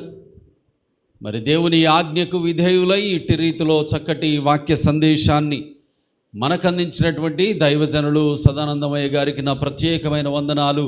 మా బర్నింగ్ ఫ్లేమ్స్ ట్రైబల్ మినిస్ట్రీస్ ద్వారా, ఆల్ నేషన్స్ చర్చెస్ అన్నిటి ద్వారా నేను తెలియజేస్తున్నాను. నిశ్చయంగా వారు ఇక్కడ జరిగించిన ఈ పరిచర్యను బట్టి వారు, వారి కుటుంబము, వారి పరిచర్య బహుగా ఆశీర్వదించబడునుగాక. ఆమెన్. ఆమెన్ అంటే ఏంటి? ఆమెన్ అంటే ఏంటి? ఆమెన్ అంటే ఆమెనేనా? అలాగా జరుగునుగాక. దైవజనుడు ఒక దీవెన పలుకు పలికాడు అంటే అది ప్రవచనం. ఇప్పటివరకు అయ్యగారు ఏం చెప్పారు? యోహాను గారు చెప్పిన ఒక ప్రవచనం గురించి చెప్పారు. ప్రవచనం అంటే ఏంటి? దైవజనుని నోట దేవుడు పలికిస్తున్న ఒక మాట. ఆ మాటకు నువ్వు ఆమెనంటే అది నీ జీవితంలో, నీ కుటుంబంలో, నీ పిల్లల మీద కలుగుతుంది అని అర్థం. ఆమెన్. కనుక ప్రియులరా, మనము శ్రేష్టమైన ఫలములు ఫలించే వారిగా దేవుడు మనల్ని బలపరచునుగాక. సంఘ క్షేమాభివృద్ధి చెందాలి అంటే దేవుని కొరకు ఫలములు ఫలించేవారై ఉండాలి అని, అలాగ ఫలించేవారు ఎవరనగా మారు మనసు పొందిన వారే అని ఈరోజు చక్కగా మరి మనం విన్నాము. కనుక అట్టి మాటల ప్రకారం సంఘమైన మనమందరము దేవుని పోలి నడుచుకొందుముగాక. ఆమెన్. మరి ప్రియులరా, ఈ మొదటి కూడికను మనము ఆఖరి ప్రార్థన ఆశీర్వాదంతో ముగించుకుందాము. రేపు సాయంత్రం మరలా 6:30 గంటలకు రెండవ ఉపవాస ప్రార్థన కూడిక, ఆఖరి కూడిక జరుగుతుంది. కనుక దైవజనులు, మన ఆత్మీయ నాయకులు పౌలరాజయ్య గారు మన మధ్యలోనికి వస్తారు. వారు దేవుని వాక్యాన్ని మనకు అందిస్తారు. రేపటి రోజున ఇంకా అనేక ప్రార్థనాంశాల కోసం రేపు దేవుని చిత్తమైతే మన మందిరంలో ప్రార్థనా విజ్ఞాపనలు చేస్తూ ఈ ఉపవాస ప్రార్థనలో కొనసాగిపోదాము. కనుక ఈ సంగతులు జ్ఞాపకం చేసుకోండి. రేపు దేవుని చిత్తమైతే ఉపవాస ప్రార్థన అయిపోయిన తర్వాత భోజన కార్యక్రమాలు కూడా ఉంటాయి. కనుక సంఘమందరూ కొద్దిగా ముందుగా వచ్చి సహకరించే వారిగా ఉండాలని మనవి చేస్తున్నాను. రేపు ఆఖరి ప్రార్థన కూడిక గనక ఉపవాస ప్రార్థనలో దేవుని సన్నిధికి కానుకలు తీసుకొని రావడం ఎంతైనా ఆశీర్వాదం. కనుక రేపు కానుకలు ఎత్తపడతాయి. శ్రేష్టమైన కానుకలు హృదయపూర్వకంగా, సమర్పణపూర్వకంగా దేవుని పాదాల దగ్గర మనం సమర్పించుదాం. దేవుడు ఈ మాటలు మనందరి హృదయాలలో స్థిరపరచునుగాక. ఆమెన్. ఆఖరి ప్రార్థన ఆశీర్వాదంతో ముగించుకుందాం. అందరం లేచి నిలబడదాం. నేను ప్రార్థన చేస్తాను. దైవజనులు, ప్రత్యేక ఆహ్వానితులు సదానందమయ్య గారు మనకు ఆశీర్వాదం ఇచ్చి ముగిస్తారు. కనుక ప్రార్థన చేసుకుందాం. అందరము 2 చేతులు పైకెత్తి ఒక మాట ప్రభువుతో చెబుదామా? దేవా, నీవు ప్రభువా సంఘము సేవకులను పోలి నిన్ను పోలి నడుచుకున్నదని నీ లేఖనంలో మాట్లాడావు. మరి అలాగ నడిచేటటువంటి సంఘముగా నేనుండాలి ప్రభువా, నాకు బలము దయచేయి దేవా అని ప్రభువుని అడుగు. సంఘమైతే ప్రభువును పోలి నడుచుకుందట. సంఘమైతే మిక్కిలి శ్రమలలో, వారికి కలుగుతున్న వేదనల మధ్యలో ఇంకా ఎక్కువగా దేవునిని ఆశ్రయించిందట. నినవే పట్టణ ప్రజల మీదకు ఇదిగో నేను ఉగ్రత కుమరించబోతున్నాను అనగా వారు దేవుని పాదాలను ఆశ్రయించారట. ఒక్కసారి ఊహించుకుందాం ప్రియులరా. ఈరోజు మన భక్తి ఏ స్థాయిలో ఉంది? మేలు కలిగితేనే యేసయ్య అనే స్థితిలోనే ఆగిపోయిందా? లేక యేసయ్య కొరకు శ్రమలు అనుభవించుట కూడా మనకు అనుగ్రహింపబడింది అని శ్రమలలో ఆత్మను బట్టి సంతోషించేటటువంటి స్థాయికి ఎదిగిపోయిందా? ఒక్కసారి ఆలోచన చేద్దాం. మన ఆత్మీయ స్థితి ఏ స్థాయిలో ఈరోజు నిలబడుతుంది? నువ్వు ఎంత పెద్ద సంఘములో ఉన్నా, నువ్వు ఎంత గొప్ప దేవుని మాటలు విన్నా, ఎంత పెద్ద అనుభవము కలిగినటువంటి ఆత్మీయురాలవైనా, బైబిల్ గ్రంథములో సంఘము అవలంబించినటువంటి ఆ పద్ధతి నీవు అనుభవించకపోతే తీర్పు దినాన మనము తప్పించుకోలేం ప్రియులరా, మనము తప్పించుకోలేం. కనుక ఈరోజు ఒక తీర్మానం తీసుకుందాం. దేవా, మారు మనస్సు నీ వలన నేను పొందుకున్నానయ్యా. నీవు నాకు ఇచ్చినటువంటి శ్రేష్టమైన బలియాగము వలనైన మారు మనస్సు, నీ రక్తం వలనైన పాప క్షమాపణ నేను పొందుకున్నానయ్యా. నీ కొరకు నేను ఫలిస్తాను ప్రభువా. అయ్యా, నీవు ద్రాక్షావల్లివి గనుక నీలోని తీగవలే, అంటు కట్టబడినటువంటి తీగవలే ప్రభువా నేను ఫలిస్తాను దేవా. ఆత్మదేవా, నాలోనికి మీరు రండి ప్రభువా అని తీర్మానపూర్వకంగా సంఘము ఆత్మను బట్టి ఆనందిస్తున్నదై దేవుని కొరకు ఫలించింది కనుక పరిశుద్ధాత్మను పొందుకో. పరిశుద్ధాత్మ వలన ఆనందించే అనుభవంలోనికి రా. క్రీస్తులో నిలబడు. ప్రార్థన చేసుకుందాం. మమ్మల్ని అతి మిక్కిలిగా ప్రేమిస్తున్న మా పరలోకపు తండ్రి, నిన్న నేడు నిరంతరము మా జీవితాలలో నీవు మాకు తోడుగా ఉండి అయ్యా మేము మారినప్పుడెల్లా మమ్మలను మీ వాక్యము ద్వారా హెచ్చరించి ఆయన సరిచేసి ప్రభువా మారని దేవునిగా మమ్మల్ని నడిపిస్తున్నటువంటి మా మంచి ప్రభువా మీకు స్తోత్రాలు. ఈరోజు నీ దాసులు ప్రభువా అయ్యా సదానందమయ్య గారిని నాయన మా మధ్యలో మీరు తీసుకొచ్చారు ప్రభువా. అవును దేవా, అయ్యా ఆనాడు కానాను స్త్రీ ఒక్కతే తండ్రి, కానీ శ్రేష్టమైన మాటలు ప్రభువా ఆ ఒక్కదానికి మీరు అందించారయ్యా. ఆనాడు మరియ ఒక్కతే ప్రభువా, కానీ శ్రేష్టమైనటువంటి నాయన ప్రేమను ప్రభువా క్షమాపణను మీరు అనుగ్రహించారయ్యా. ఈ రోజు నాయన ఈ మా మందిరంలో ప్రభువా చేరి వచ్చిన ప్రజలు కొద్ది మందే తండ్రి, కానీ శ్రేష్టమైన మాటలు తండ్రి, అవసరమైన మాటలు ప్రభువా. సంఘము క్షేమాభివృద్ధి పొందాలి అంటే ఏమి చేయాలో దేవా ఖచ్చితముగా ప్రభువా స్పష్టంగా సూటిగా నాయన మీరు మాట్లాడారు. మీకు స్తోత్రాలయ్యా. నీవిచ్చిన ప్రేరేపణను ప్రభువా ఉన్నది ఉన్నట్లుగా ప్రకటించిన నీ దాసులు ప్రభువా సదానందమయ్య గారు దీవించబడును గాక, వారి కుటుంబము దీవించబడును గాక, వారి పరిచర్యలు దీవించబడును గాక, అవి ఇంకనూ 4 దిశలుగా విస్తరించును గాక. దేవా గొప్ప ఆశీర్వాదము నాయన ఇది మొదలుకొని ప్రభు అయ్యగారికి వారి కుటుంబానికి వారి పరిచర్యకు నాయన నిశ్చయముగా మీరు విడుదల చేసి తండ్రి ఏ క్షేమమైతే దీనునైనా నాకు మీరిచ్చిన ఈ సంఘములో ఉండాలి అని నాయన అయ్యగారు ప్రకటన చేశారో అదే క్షేమము ప్రభువా వారి పరిచర్యలో కూడా కనబడును గాక. దేవాటి నీ కృప ప్రభువా అయ్యా విడుదల చేయడి తండ్రి నీకు స్తోత్రాలు. ప్రకటింపబడిన ప్రతి మాట నాయన మరి ఈ నాయన సమస్త దినుల ప్రార్థన మందిర క్షేమాభివృద్ధి కొరకు గనుక అట్టి బలమైనటువంటి క్షేమము సంఘములో కనబడినట్లుగా సంఘములో ఉన్న ప్రతి ఒక్కరూ ప్రభువా అయ్యా మారు మనస్సుకు తగినటువంటి ఫలములు ఫలించేవారు అవ్వాలి. నీ వాక్యమును సాత్వికముతో అంగీకరించేవారు అవ్వాలి. నీ వాక్యాన్ని నీ ఆజ్ఞలను అనుసరించి నడిచేవారు అవ్వాలి. దేవా అనేక శ్రమలు కలిగినప్పుడు సైతము నాయన అయ్యా సేవకులను ప్రభువును పోలి నడుచుకుని వారు అవ్వాలి. అయ్యా ఇదిగో నాయన అయ్యా మారు మనస్సు కలుగ చేయాలని నీవు మాట్లాడుతూ ఉండగా మారు మనస్సు కలుగజేయు నీ ఆత్మస్వరానికి లోబడి అయ్యా కన్నీరైనా కార్చి ప్రభువా అయ్యా వారి యొక్క హృదయములను నీ పాదాల దగ్గర కుమ్మరించుకునేవారు అవ్వాలి. దేవా ఇదిగో నాయన అయ్యా నిన్ను పోలి నీవు చేసిన క్రియలను పోలి ప్రభువా అయ్యా ప్రవర్తించేవారు అవ్వాలి తండ్రి. మరి ఇవన్నీ చేయడానికి దేవా ఆత్మస్వరూపునిగా మీరు మా మధ్యలో ఉన్నారు గనక సంఘమంతా కూడా ప్రభువా ఆత్మచేత పట్టబడినదై ఆత్మచేత నింపబడినదై ప్రభువా ఆత్మలో నాయన ఆసక్తి కలిగినదై ప్రభువా ఇది మొదలుకొని క్షేమము పొందుకొనున్నట్లుగా నడవడానికి బలం అనుగ్రహించండి. ప్రతి కుటుంబములో నాయన అట్టి క్షేమముండును గాక, ప్రతి నాయన విశ్వాసులో ఆ క్షేమముండును గాక. తద్వారా ప్రభువా ఆ క్రియలు నాయన ప్రతి కుటుంబము ప్రతి విశ్వాసి సంఘములో చేయుదురుగాక, అది వారి క్రియలలో కనబడును గాక. బలపరచండి అయ్యా, బలపరచండి దేవానికి స్తోత్రాలు.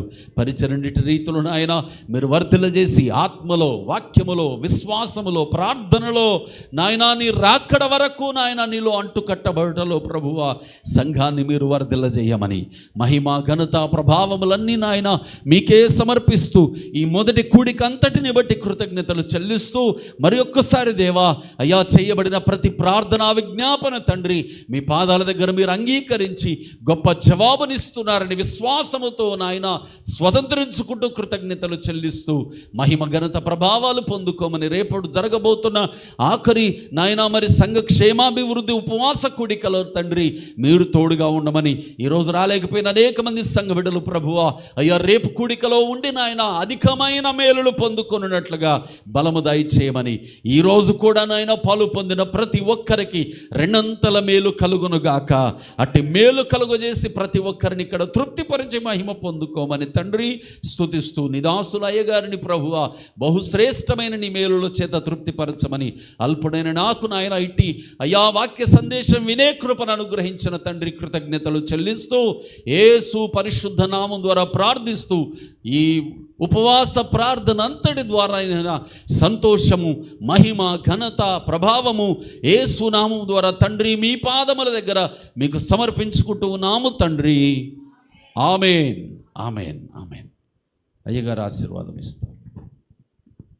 మన తండ్రి అయిన దేవుని ప్రేమ, కుమారుడనే క్రీస్తు కృప, పరిశుద్ధాత్మ దేవుని సహాయం ఇక్కడున్న వారికి, నీ లోకములో ఉన్న సకల పరిశుద్ధులకు, దైవజనుల కుటుంబం అంతటికి ప్రభు సదాకాలము తోడైంచును గాక. ఆమేన్, ఆమేన్. యేసు రక్తమే జయం, ప్రభు యేసు రక్తమే జయం. ప్రభు యేసు నామమునకు సంపూర్ణ విజయము కలుగును గాక. ఆమేన్. పరలోకమందున్న మా తండ్రి, మీ నామము పరిశుద్ధపరచబడును గాక, మీ రాజ్యము వచ్చును గాక, మీ చిత్తము పరలోకమందు నెరవేర్చున్న ప్రకారం భూమి యందును నెరవేరును గాక. మా అనుదిన ఆహారం నేడు మాకు దయచేయండి. మా ఎడల అపరాధం చేసిన వారిని మేము క్షమించిన ప్రకారం మా అపరాధం మీరు క్షమించండి. మమ్మ శోధనలోకి తెక్కాదుషుడు తప్పించండి. ఎందుకనగా రాజ్యము, శక్తి, మహిమ నిరంతరము నీవై ఉన్నావు తండ్రి. ఆమేన్, ఆమేన్.